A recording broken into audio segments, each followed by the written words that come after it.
So much sa mga sumuporta sa akin sa episode na to. Anyway, so previously, wow, ganda ng voice over. Previously on our last episode, so we talked about the red and green flags of relationships and of partners. So, James, last episode kasi, sobrang bigat na mga diskusyon na natin, no? Parang discussion yun? Oo, hindi lang lalim nun. hindi lang natin na-tackle yung about sa family and friends, but also na-tackle natin ng mas malalim yung about sa relationship since napag-uusapan natin yung red flag and green flag. Yeah, and I love that we were able to define it also, yes. Diba? Kasi ang hirap nun pag hindi mo dinedefine ang mga label. Sobrang powerful lang din ng nasabi ng ng guest natin ngayon about who are our green guests flag. again? Yes. Ha? Sino ulit yung guest natin? Oo, nakalimutan niya na. Nakasama natin ngayon ulit si Brian and si Danny. Oh, love it! Yes! I love the energy. Thank you so much, James. From our previous episode, no, na-mention nila na yung mga napagdaanan nila about their relationship and kung ano nga ba yung green flag and red flag sa kanila. And this time naman, no, pag-uusapan and pagdidiskusyonan natin kung paano nga ba makaka-get over sa mga red flag at kung paanong hindi na muli maging biktima nito. Ang taray, ang lalim talaga. Diba? Sobrang lalim ng pagkakasulat at pagkakasama. Sobrang lalim din ang hugot ni James last episode. Okay, so ngayon naman, Brian and Danny, no? So, if you could share with us, how did you overcome being with a partner who's a red flag? So, siguro, tawa ni Danny, iba. It's like, ako na una. Sobrang lalim din parang medyo mahaba yung sabi. Siguro nahin daw natin si Brian. So sa akin being with a red flag relationship, masabi ko dito yung been there, done that talaga. So, tag dito, Been there, I'm like that. Been there, that's me. Sige. Yun, proceed. Para sa akin, talagang napaka-traumatic event niya sa buhay natin na talagang malaking Natin or mo? Sa akin pala, so. Go. You're the perfect. Yun sa akin, then malaking twist siya sa character development din sa akin. Oo. So yung Kwento mo to. So yung bale yung parang aftermath na ng pagka Naghiwalay kayo lahat-lahat. essentially. Or kayo pa? Naghiwalay na. Everyone's like, grabe yung pagkakatanggi. Uy, hindi na po. So para sa akin, ang ginawa ko is talagang kung saan ako nagkulang, doon ako mas nagbigay ng effort. Parang minaximize ko yung effort ko. Kung sa tingin ko may kulang sa physical condition ko, then yung effort ko sa school, then career, then even kahit di ako masyadong babasa, napabasa ako ng libro para kasi gusto ko magkaroon ako ng idea kung paano na ba bumasa ng ibang tao kasi ayoko na ulit mapunta dun sa ganung sitwasyon And That's so constructive, no? Nabago ng heartbreak na yun kung sino ka. And nagkaroon din ako ng Pakita mo kung sino ka. Sino ka nga ba? Isa siyang self-proclaimed green flag. then after nun, parang pinaka-realization ko, nagkaroon ako ng principles na Principals and students. Guidelines and principles. Nagkaroon ako ng principles na if you make yourself a better person, talagang makakatra ka rin ng mga better things, better opportunities. Agree. And then, accompanied ba yan, yung mga positive people na magbibigay din ng mga positive things sa buhay mo. And pinaka-bonus na doon, yung matrack mo rin yung parang mag-represent na partner mo. I love that, no? Parang character development talaga sa kanya yung naging red flag. Bali, yung buong relationship na yon na downfall mo sana is naging good thing para ma-develop kung sino ka talaga. Oo. Yes. And maganda rin yun, no, na sa heartbreak na yon natuto siya and nalaman niya kung ano dapat yung dapat niyang baguhin baguhin and kung ano yung dapat yung ma-maintain niya, 'di ba? What I really found sad lang kasi when he said kanina na kung may kulang sa physical, ano yun no, parang shock. oo, So even totoo. that na sometimes really red flag relationships make you feel insecure about yourself. Yes. And it's nice na si Brian, ang ginawa niya talaga is, yun pala yung kulang sa akin. I'm doing this for me now, not for that. Yes. I love that. Period. And because of that, Danny, it's your turn. Yes, Alam mo, Yes, Danny. Yes. Cause in my previous relationship, I was the red flag. Ikaw yung red flag? Like Gulat siya. Ako yung aminado. Cause like, I realized lang na ako yung red flag after 2 years namin nag-break. Why? 'Cause- What took you so long? Because Para mag-realize yung mga ganung bagay. I was toxic. I feel like that's the reason why now I give like lende or flirting relationship tips online. Yeah. Because when I realized that I was wrong, parang in-identify ko kung saan pa ako pwede mag-improve. I love And that. I Yeah. realized na parang grabe yung effect na binigay ko sa ex ko. Yeah. To the point na parang I noticed a lot of changes sa kanya physically na bad. Like super namayat siya, super naging antisocial siya in a sense. And for the longest time, lagi ko binibintang sa sarili ko na parang it was my fault. Na parang sana pala naayos pa yung relationship if I was a better person. If I wasn't insecure, if hindi ako toxic and stuff like that. So My I feel gosh. like, yes, ang lalako talaga dati, guys. And like, that's what I tell my followers now, na you shouldn't be afraid of heartbreaks or breakups kasi it's in breakups and mistakes that you learn. Yeah. Kasi hindi ka naman I matututo get pag di ka that. nagkamali, di ba? Totoo. Hindi ako magkakaroon ng, let's say, advices like these if hindi ako nagkamali at hindi ko na-realize na mali ako. Correct. And then siguro to add to that, mali rin na ipagpatuloy pa pag alam mo ng mali. Mali ka. Diba? So like, be it a relationship or like who you were during that relationship. Pero, honestly, it really sucks when you go through a breakup or like a heartbreak. You feel like, shucks, ako ba yung nagkulang? Sino ba? Parang sayang time ko, sayang effort ko. But then like that's how you learn. That's also how you weed out what you want and what you don't want. That's true. Right. That's true. Yeah. Ano pa ba yung ibang effects ng being with those people na red flag? Like ano ba yung mga other effects nito sa atin kapag mas tumatagal pa tayo with them? Like with Baunahin mo with si our Danny. relationship, Dahil with our red flag family. siya. Danny? I think siguro a positive thing that can come out of this is pag na-identify mo na parang okay, I can't tolerate these red flags, magiging non-negotiables mo na siya. The Love next that. time I love you it. see or you meet a different Back it up. person. Kasi pag Tapos na pinakita tayo na, na We get it negotiable. now. Tapos na. pag pinakita niya ng new person na yon, yung same characteristics na red flag sa ex mo, maisip mo na parang, I cannot handle this anymore in this relationship. So, Yeah. if hindi natin mababago yan, next. Thank you, next. Totoo. And like, I think one good question then is like, would you date yourself right Exactly. now? Right? Exactly. That's why now I'm single because I still don't want to date myself. Landi muna tayo today. I-date ko ba yung sarili ko? That's when you know you're ready. Ganda ng tanong na yun, ha? Yes. Ayan. Sige. I think, ikaw, Brel, would you add to that? Like, since ikaw yung nasa receiving end of someone who had like a red flag relationship, ano ba naging effect sa'yo nun before? Sorry, I had an alarm. It's my jowa calling. Anyway, hi, love you. Pinaka-worst muna. Kasi nasabi ko na yung good scenario. Yung pinaka-worst na parang na-adapt ko nun is, naging red flag na rin ako. Would you explain that? Paano Ang ka naging self-proclaimed red? green flag ay nag-end na as red flag. Sabi sa inyo lalabas yan eh. Yung friends ka sa likod. Lumabas din kung sino ka. It's villain time. Sharon! It's red time. Pinagpapawisan na kinabahan dyan. Gulat ka, no? But anyway, like, sige. How would you explain na you became a red flag? What did you do that made you feel na, shucks, na-absorb ko na siya? Naging na ako parang nagkaroon ako ng sabi na parang nagkaangas na ako eh. For example, parang naghanap na rin ako ng thrill. So kung ito yung naging partner ko, kung anong gawin niyang red flag, imi-mirror ba ko na lang sa kanya. Hindi It's like gantihan. gantihan. It's like gantihan. Pero in the Yeah. end, na-realize ko rin na nasaktan ko rin siya. Then, parang nagselang din kami ng oras habang nagkakasakitan.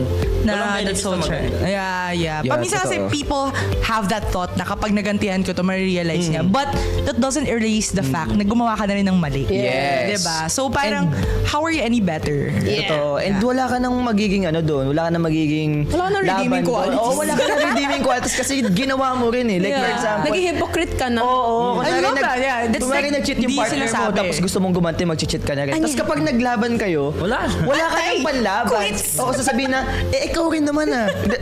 Pero, Diba? pero Wala ang ka laban ng na doon, laban. sinong nauna? Yun, diba? Yun yung Oo, sinasabi sinong nila nauna? eh. Right. Kaya hindi magtatapos yung diskusyon sa mga ganong bagay. Right. Eh, Totoo. para tapusin yung diskusyon na yun, how can someone heal naman? Ayan, doon tayo sa healing journey. Yeah, nasa healing process na po From tayo. the effects of being a red flag or being in a toxic relationship. Siguro simulan ako, Danny.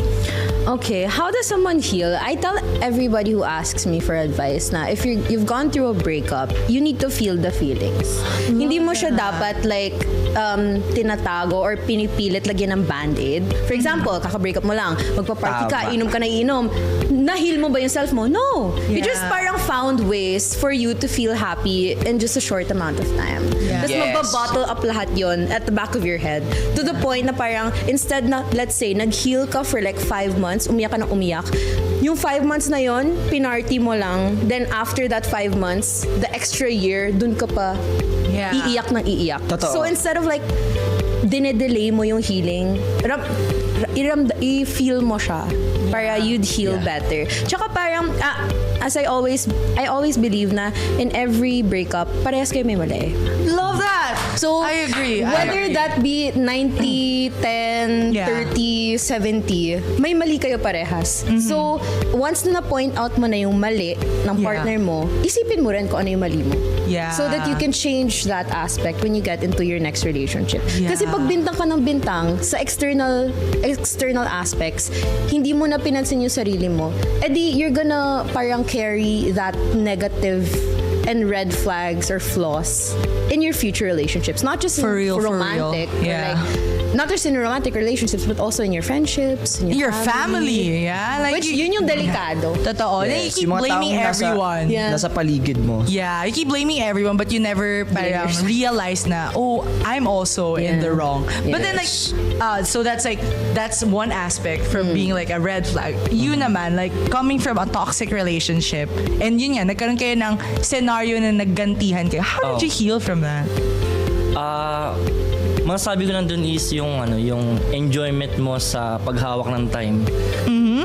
Kasi pagkagaling kasi ako sa yung immature side ko eh. Pagka nagkakabreak ko lang sa red flag relationship, papasok agad ako. Oh, Then, yeah. Yeah, gagawing So parang kung ano panakit yung problema, yun din yung solusyon ko. For example, may problema ako sa relasyon which is girl. Dapat ang solusyon din is girl nang walang heal. Kaya Oh my God. Yung drain ko dun sa unang problema ko, mas malaki. Agree ka doon? Ginawa niya ba yun? Nag-heal ba talaga Yes. siya? Kaya Yung best friend niya nag-react, parang hindi. Parang hindi.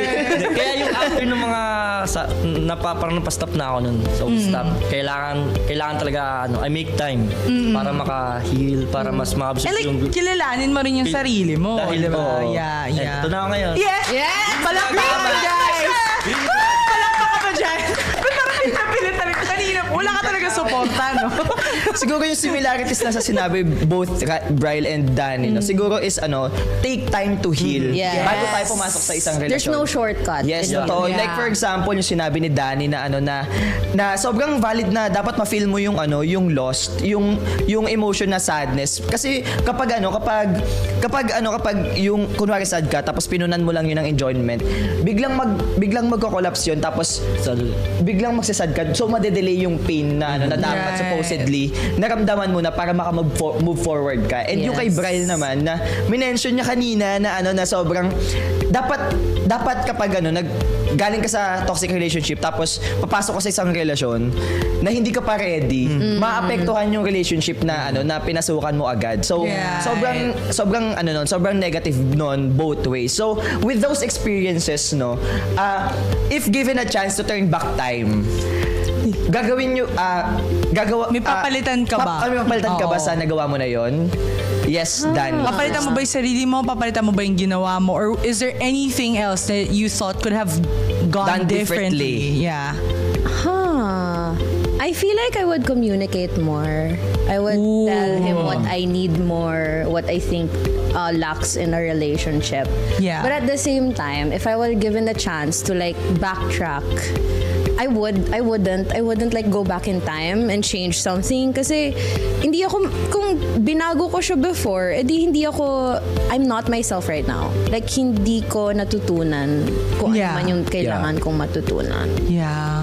Siguro, in a sense, when you say it like that, it somehow also requires a high self-awareness. Yes. But you also have to translate it to actions all the time. Kasi paminsan marami tayong friends na self-aware pero hanggang dada lang. Yeah. You don't really That's true. apply it. That's true, that's Like, true. ako ganito talaga ako. O, so anong ginagawa mo? Kasi ganito pa rin. Lahat ng mga advices, di na-apply sa sarili. Oh, yung pero what if, mauntog ka na lang para maintindihan mo yung kailangan mo, diba? And again, ako, medyo when it comes to friends or circle of friends, I'm usually the one who advises the opposite.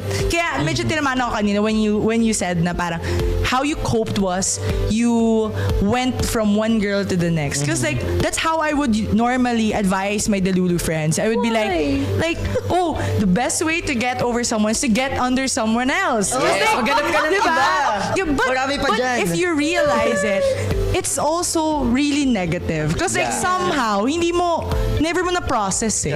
Totoo. Diba? Na ano ba nagkulang? And that's really important na you communicate. Kasi hindi naman yung partners nyo ay mga psychics. Hindi naman yung nalalaman na, ay, ito pala yung dapat kong gawin. Hindi sila mind reader. And ang unfair nun para sa next That's jowa mo, Yeah, 'di ba? yeah. Sobrang unfair nun na hindi ka pa tapos sa sa pain mo sa isa tapos pupunta ka sa Dadalhin akin. mo na doon. Yeah. So yun, magiging backfire nun sa kanya. Yeah. Lahat Yeah. ng traumas mo sa kabila, ibubuhos mo sa akin. So, Yeah. sobrang out yun. Parang worst case scenario nun is yung, di ba, ano ka kasi, broken ka eh. Tapos Yeah. siya buo. So, bubuuin ka niya. Kaso nga lang, dahil sa parang, may sinatawag tayong parang self-defense mo na lang, may makita kang minimal na red flag, iiwan mo siya or madudurog mo naman siya. Yeah. Binuo ka para durugin mo naman siya. Oh, that's like a never-ending cycle. I love that. Sobrang na-visualize ko yun. Yung buo ka, pero broken ka. Tapos mo Collapse bigla. Okay, so thanks. Pero wait, ikaw, Brel, dahil naging red flag ka rin at some point at nagkaroon ka ng red flag relationship, may babaguhin ka ba? Or if you could turn back time, sorry na lang dun sa partner niya ngayon, no? Huwag kang magagalit sa kanya. Utos na ng director, wala kang magagawa. Magulat ka, no, director? Meron ka bang babaguhin nung time na kayo pa nung ex mo? Spicy. Ay, Charot. yung kami na ng ex ko. Oo. Nung time pa na, nung kayo ng ex mo, okay. na naggantian kayo, ganyan, meron ka bang babaguhin? Gusto Or ko sanang baguhin nun. Pinaka main thing na problema ko nun is wala akong self-worth kasi.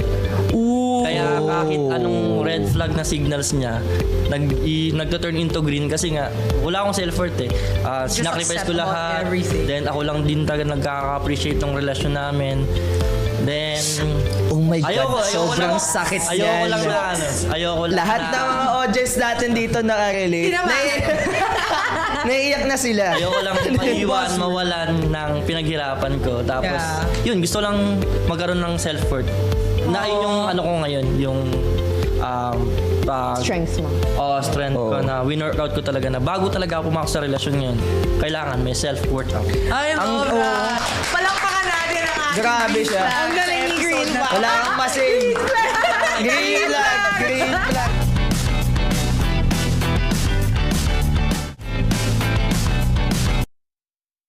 Susunod sa ating weekly food crawl. All roads lead to Cubao. Alam nyo ba na ang Cubao ay puno ng mga hidden spots pagdating sa pagkain, cute stores at unique experiences? Mapa-Italian, Korean o Japanese cuisine man, siguradong marami kang pagpipilian.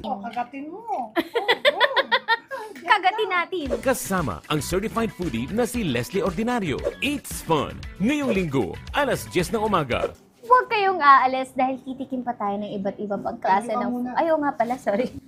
Hindi nag-thank you. Dito lang sa PTV.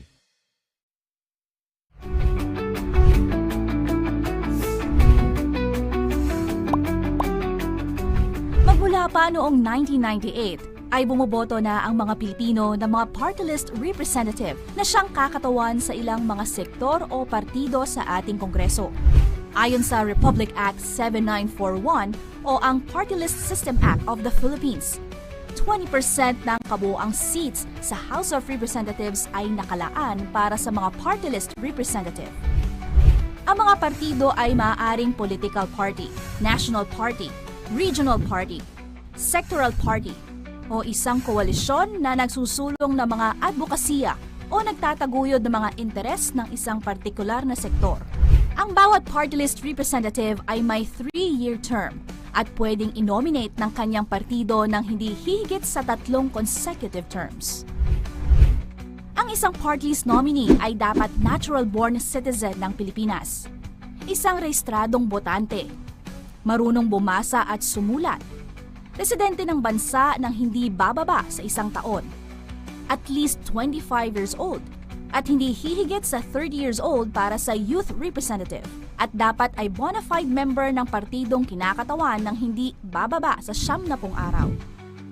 Gaya ng mga district representative, mahalaga ang papel na ginagampanan ng mga party list representatives sa ating Kongreso dahil kasama sila sa pagbabalangkas ng mga batas para mabigyan ng boses ang ilang mga sektor sa ating lipunan. Isang mahalagang kaalaman para sa matalinong pagpili ngayong halalan.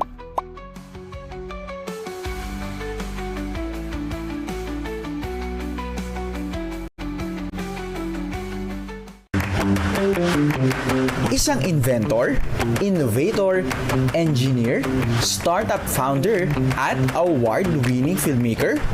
All in one person? Ayaw niyo maniwala? Tutok na ngayong Sabado dahil ating kikilalanin ang gifted child mula sa Cagayan de Oro at sabay-sabay na ma-inspire at matuto sa kanyang kwento. Dito lang yan sa Expert Talk, ngayong Sabado sa People's Television Network.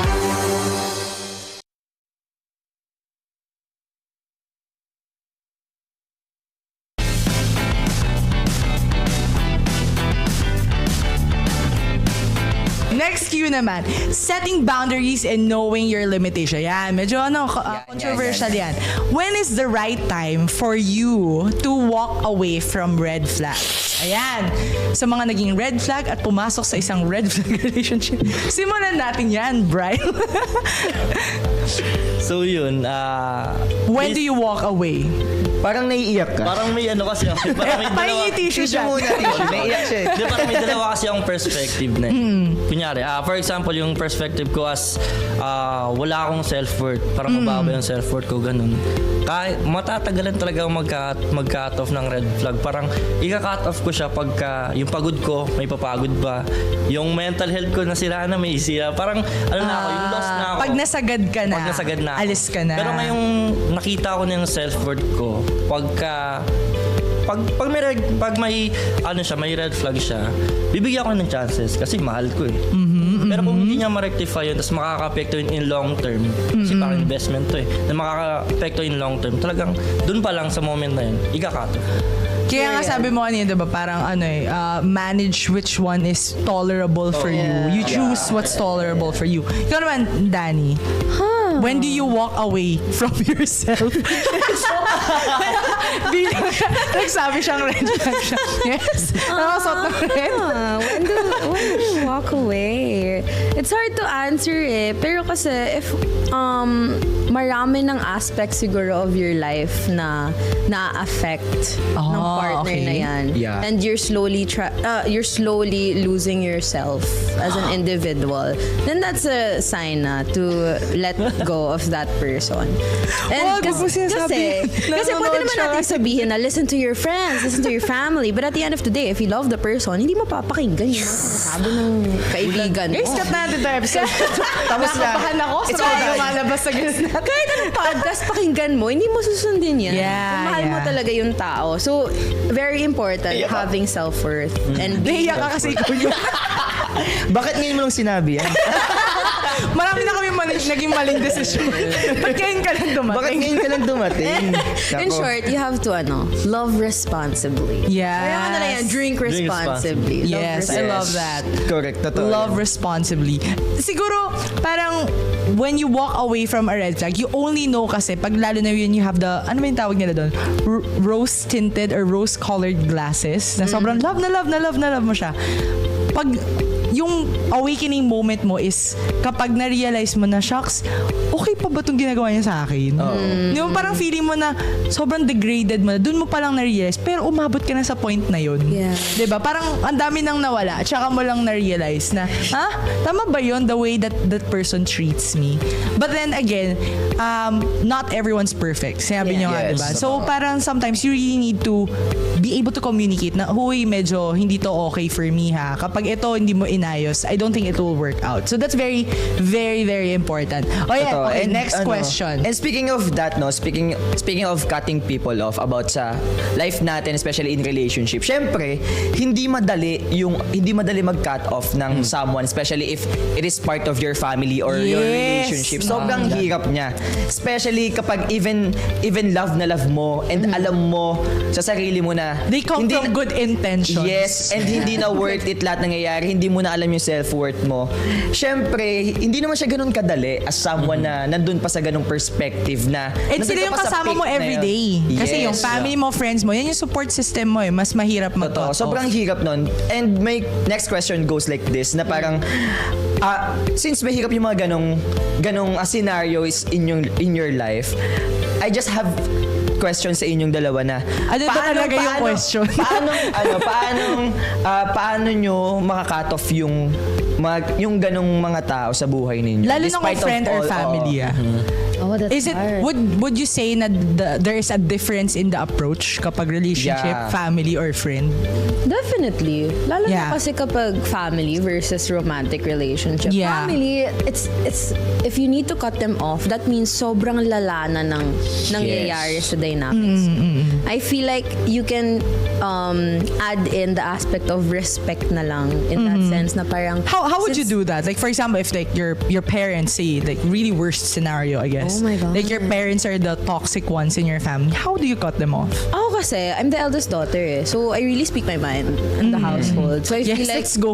Let's go mga panganay. the easiest way is just to like sit them down at the table, then talk to them na parang I don't feel like I'm being valued in this Yeah. household. I don't feel respected. Let me Will not get feel that safe. deeper. How about, because like that works for family dynamics that are very open. Na, you know, like they value your opinion. But then what if they're the type of family na hindi, anak ka lang. Di ba may ganong term Yeah. ang mga family? Anak lang kita, wag kang Nanggaling na ako makisali. dyan, nakabalik na ako, anak lang kita. So, how would you do that? Umalis ka dyan. Lumayas ka dyan. What if? Baka magkondo ako. Ligpitin mo yung mga gamit mo. Mag-break ka na lang. Baka mapakondo ako, wala sa oras.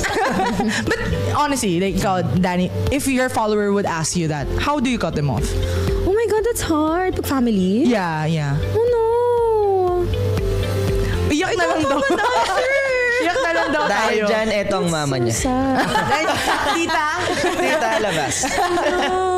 No. That I would just, I don't know. I'd be sad for that person, honestly. Yeah. Instead of like giving that person advice because I don't have, I think, the right advice for that. Baka I'd be a friend na lang to that follower. Like, Oh, I just love be that. there for Yeah. them Magandang and like take na yun. support them, ask updates like how Yeah. they are. Ganun. Siguro like I think my takeaway from that is that your main way to cut off those kinds of people is to find a better support system. That's true. Diba? Yeah. Kasi sometimes circumstances don't really permit you to completely cut them off. Yeah. So sometimes it's either you just limit your interactions with them or you spend more time with people who value you or Yeah. like give you a seat in their table, 'di ba? Na hindi yung parang kailangan mo laging when you speak your mind, you're always shut down. And that really works for either friends or family. Ikaw, Brian, how would you cut them off kung family or friend yun? Sa akin, pagka ganun, talagang yung best way ko na dun is to isolate myself na lang talaga. Kasi Okay. para sa akin, mahirap nang i-save lalo na kung ikaw yung in a smart way, parang sa tingin mo ikaw talaga yung Tama. may paraan Oo, or oo. nasa tama. Mahirap nang i-save yung mga taong ayaw talaga magbasave. Okay, that's Okay, also... Either i-save mo yung sarili mo for your own good sake, then ma-inspired mo sila para kahit pa paano mabaling yung mga ways nila. Or it's either I agree. magpapahila ka sa kanila and wala. Yeah. Siguro, let's get it a bit more specific. Anong examples of boundaries would you set with these kinds of people? Be it a friend, a family, or if you have any experience of that, how would you set that boundary? For boundaries, basta sa akin lang naman is yung mga gusto ko or especially kung sa mga goals ko is hindi naman sila nakakahadlang. Kasi ang laking factor nung, for example lang, kung be specific na ito yung gusto kong course, ito yung gusto kong gawin sa buhay ko. Then pilit sila ng pilit na gusto nilang i-hold back ka. Para sa akin, doon pa lang. Kasi mas kilala ko yung sarili ko compare sa kanila. Alam ko yung potential ko na kahit nakikita nila is ayaw nilang I-recognize, dahil yeah. gusto nilang i-hold back ka nang hindi mo sa alam ng dahilan. Yeah. So, ganun. Yun yung ganun. You'll just speak your mind pa rin. Hindi, Oo. ito pa rin yung gusto ko. Yeah. Piliin Ikaw, yung gusto Danny. mo. For the first time, wala po kayo sasagot. Char. Oh, damn. No, but Damn. Mic down. limitations? Kasi I feel like he said it na rin in a sense na parang if you keep on parang nangangaalam ka with my life and you're trying to change me, you're trying to change my views, my goals, parang I built myself na rin like this so why are you trying to change it? Yeah. I mean, if these people want to do you good naman, you would know. Pero kung ikaw din naman sa sarili mo, napapansin mo na parang, they're too controlling na. Yeah. That's not love na Those friends, those family members don't love you anymore. They keep on trying to change you. Follow-up question ko lang nun, since napag-usapan natin yung boundaries. Sa tingin nyo, gaano ba ka-important yung setting boundaries, lalo na sa mga special someones natin? Dan? It's very important kasi I'm not attacking you but like kasi if you kasi Ikaw to para sa Meron na agad siya naisip ko lang na example is yung being friendly. Yeah. Kasi, okay, if you don't have a relationship, it's okay to be friendly. Kahit million pang friends yan, I don't freaking care. But, if you're in a relationship, you have to consider the feelings of your partner. Kung sinabi niya na, okay, you're too friendly, that just siguro means na your partner wants you to spend time with her and your family rather than other people. Because again, in life, friendship-wise, it's quality dapat over quantity. Yes. I love that. Yeah. RT. So that's Small circle. Yeah. Ikaw naman. Anong Sagutin importance ng boundaries? Caught off guard siya. Sorry. Brian. Ang sabi Sa sitwasyon mo. Sorry, nag-expect ako ng question Okay. Ikaw naman, sa sitwasyon mo, gaano ka-importante ng boundaries sa'yo?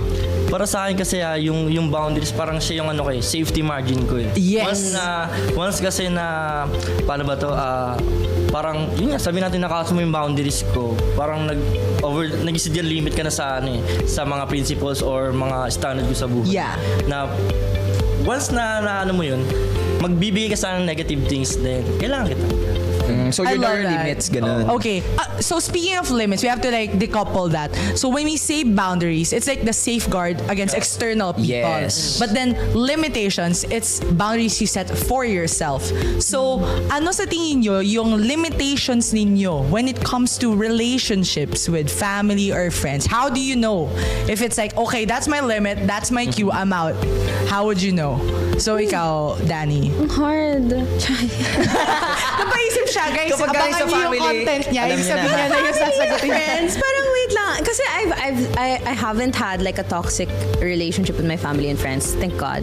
So like I feel like I don't have enough wisdom for this. Yeah. So, yeah. I love that. That's just, Limitations. honestly speaking, no, it's really hard to answer like a limit because you always feel like you're obliged to be to always be accessible to your family or friends. But ikaw personally with a friend or possibly like a romantic partner, what's your your limitation na wait, if this is my limit, nangyari to. na kapag na-reach ko na to, ayoko na. Hala. Hala siya. Ito yung pick mo. Hala siya. Ito yung pick mo na kapag na-meet, ayoko na. Oh no. Bibigyan natin thinking time si Dan. Para Yeah, medyo, please. nag-run siya ng roster niya dun sa mga ex niya. Anong ba limit ko dito? Ano ba yung limit ko sa Anong last limit? ko? Brian. Yes! Sorry. Steal. Call a friend. Steal. Go, Brian. Laban mo yan. Go. Okay, repeat question lang. Saglit. Repeat question. So, ano sa tingin mo yung limit mo when it comes to relationships? Boundaries, those are you set against other people. Pero ikaw, ano yung pag nalaman mo, ito, naabot ko na to, nasagad na ako dito, I'm out. Akala ko yung limit ko for pagka about sa relationship. Yeah, well, that's Yeah, also pwede, the same thing. But then like, limits when it comes to, once you've achieved this, it's like, I'm gone. Hanggang saan? Ito. Hanggang saan ang pwede mong gawin para sa kanila? Sa akin, Yeah, thank you so much sa mga it was hard to like the couple that, you know. very general. Yung biglaan Yeah, it was mga general, sulat-sulat. you know. Very Okay. good din sa akin, ang parang basic na sagot ko dyan is yung, alam mo yung parang, yung sa sarili ko, iaangkop ko yung sa sitwasyon nila or sa sapatos nila. Parang, alam niyo ba yung ganong quotes na, Anong quotes yun? if I were in Putting your yourself in shoes, others' if I were in your shoes. shoes, ganun. Yes, okay, Parang, okay. Kung hindi nila ma-take yung ganun actions, dun yung magsiserve as barrier or limitations. Okay, so for example, just to make it more concrete, if your partner came from an abusive family relationship or like a circle of friends, what is your limit of protecting her from them? Or what is your limit of being enabling or an enabler of that kind of situationship for her? Situation lang. Situationship. Iba-ibang topic, ayun. Kasi as a partner sa kanya, talagang yung safety and yung yung kalagayan niya, yung iisip ko. Once na naapektuhan na yung mental health niya or physical condition niya dahil lang dun sa mga hindi niya makontrol na ginagawa nung family niya or sa friends niya, dun na ako papasok. Mag-intervene. When do you stop intervening? Because that's your limit, right? Oo. That's your limit. Pagka nakikita ko na nagbe-benefits naman yung partner. Na Okay. nakikita ko na yung good thing na, di ba sabi Okay. sa'yo, If it kailangan mo starts ng- getting better. ganun. Okay. Sige, same scenario, Danny. How do you know that you stop intervening in that problem of your partner? Kasi like sometimes, yung partners natin yung may gusto ng problema. Yeah. Diba? Your family wants that problem. Your friends love the problem. So, what's your limit in like being... Yeah. I don't think I'm answering the question directly, but I think yung limit boundary I think wise is I will not tolerate gaslighters and manipulators because that exists both in romantic and Yeah, friendships okay. and family. So I think if like I have my own opinion, you have your own opinion, if lagi mo nang dinidiscredit yung gusto kong sabihin, then that's my limit now. Because parang, why aren't you considering my Okay, okay. thoughts, my emotions? Love that. Kasi Okay. if lagi kanyang nilalagyan ng like gate or like barrier and hindi kanya iniintindi, hindi niya binavalue whatever you wanna say, then that's definitely an X for me. Okay. So, achieve ba yun sa sagot? Achieve ba ang bawat Bilang isa? nag-google yung mga researchers namin ng limitation at boundary. I get it. It's very difficult to decouple kasi for them, sa akin, ang meaning ng boundary is when you cross this line, Yeah. this is an overstep for me. When you say limitations, it's like, ito Hanggang lang dito yung lang. kaya ko. Hanggang dito lang ako So it's an internal outward when it's a limitation. Boundaries is from outside inward. So Yeah. that's, I guess, my definition. Could be wrong. You should definitely comment in the comment section. below if- She's wrong. No, you're wrong. Tell me that. I'm all She's ears. wrong in my perspective. Ganito.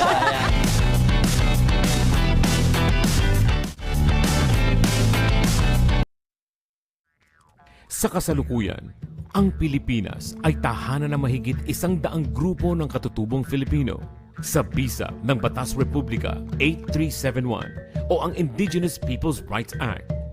Kinikilala ang karapatan ng mga katutubo sa kanilang lupaing ninuno. Gayon din ang kanilang karapatan sa sariling pamamahala at kapangyarihan.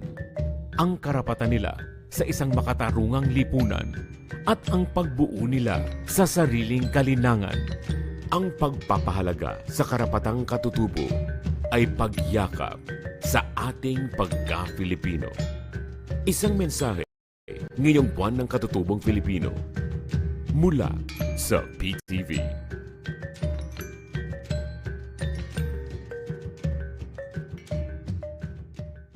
Tara, lumikha! Tell your story using scratch papers. Panoorin ang aming tips and tricks sa paggawa ng sarili ninyong flipbook. Ang galing naman. Oo, kaya hanga tayo sa mga animators natin. Gumamit ng crumpled scratch paper para gumawa ng kakaibang texture sa inyong paintings. Tapos At samahan kaming bumuo ng DIY lamp gamit ng mga recycled plastic spoon. Lights off tayo, ha? Ayun na, Kuya Joseph. Oo, Ang tignan galing. nyo. Wow, saktong-sakto sa mga kwarto nyo, oh. Sining ang magniningning dito sa Artsy Craftsy! Paalam! Artsy Craftsy, Sabado, alas 10:30 ng umaga. Dito lang sa inyong People's Television.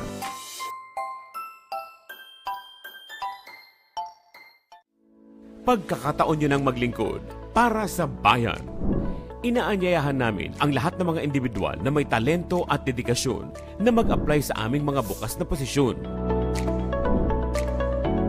News Division, Associate Producer, Graphic Artist, Production Coordinator, Writer, PCSO Unit, Cargen Operator, Graphic Artists. Ipadala ang inyong resume sa hireme@ptni.gov.ph.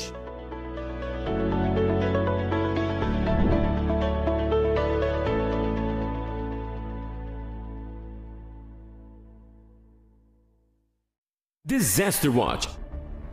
Alamin ang heavy rainfall warning system ng Pag-asa. Yellow rainfall warning. Pinapayuhan ng lahat na mag-monitor ng mga weather update sa inyong lugar. Maghanda sa posibleng pagbaha sa mga mabababang lugar at tabing baybayin. Orange rainfall warning. Mas malawak na pagbaha ang inaasahan at posibleng magka-landslide sa mga tabing bundok. Bumuo ng isang emergency kit at maghandang lumikas sa anumang sandali. Red rainfall warning. Inaasahan ang matinding buhos ng ulan sa loob ng 2 oras na magdudulot ng malawakang pagbaha at landslide. Para sa inyong kaligtasan, agad na lumikas papunta sa ligtas at mataas na lugar. Sa panahon ng kalamidad, dapat laging listo.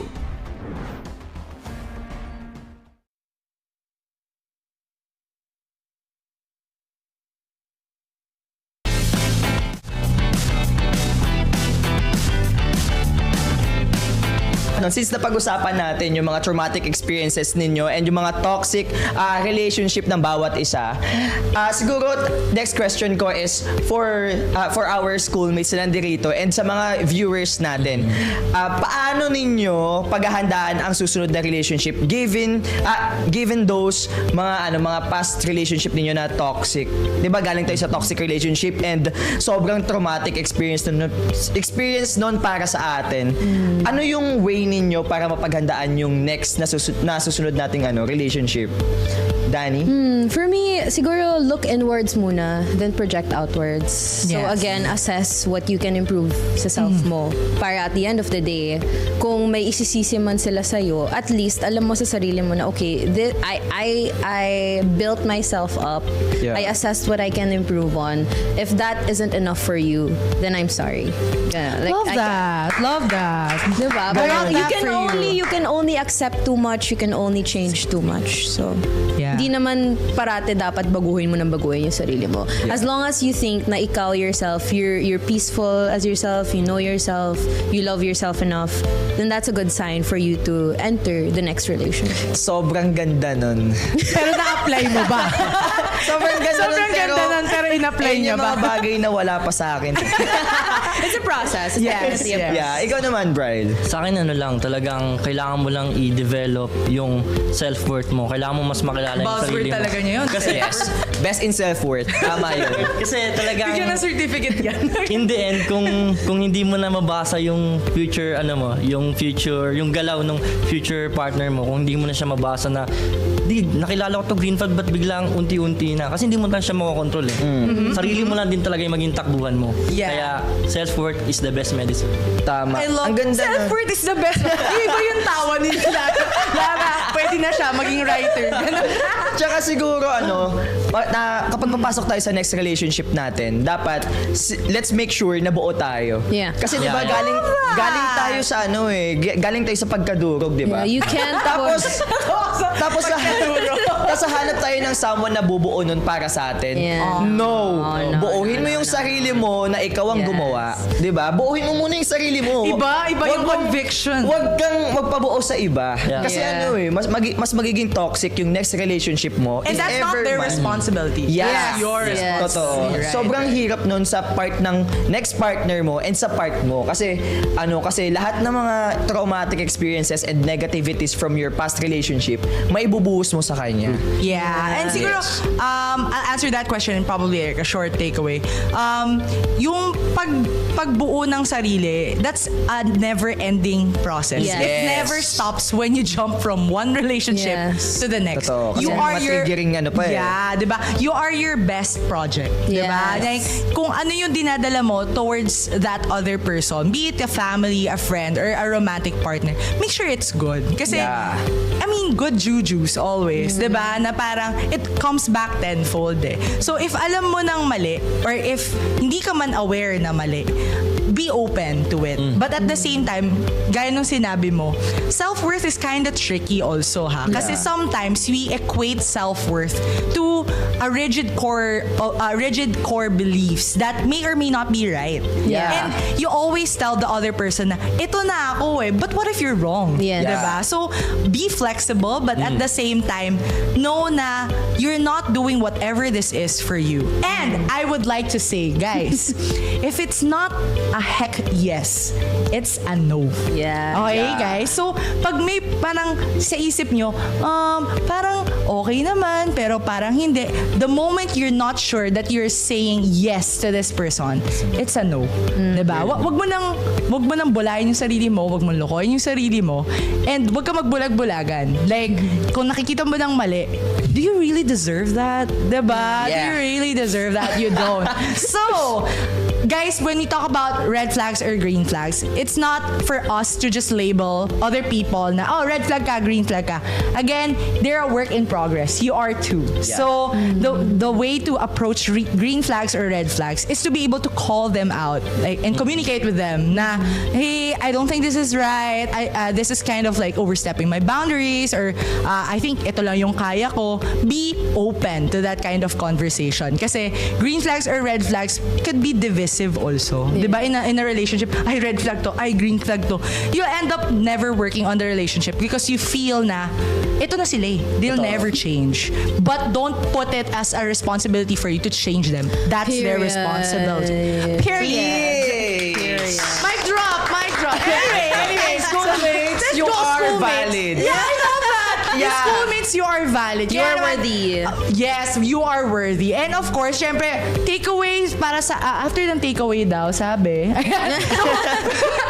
may script talaga kami dito, guys. And thank you so much sa scriptwriters namin. And bukod dyan, gusto namin pasalamatan ang ating mga guests.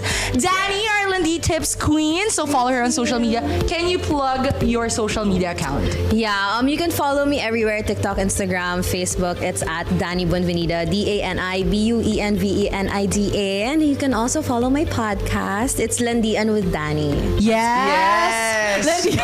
Malalaman nyo guys, yung mga hindi niya Follow sagot her, dito, guys. doon niya sasagutin. Actually, continuation to ng episode.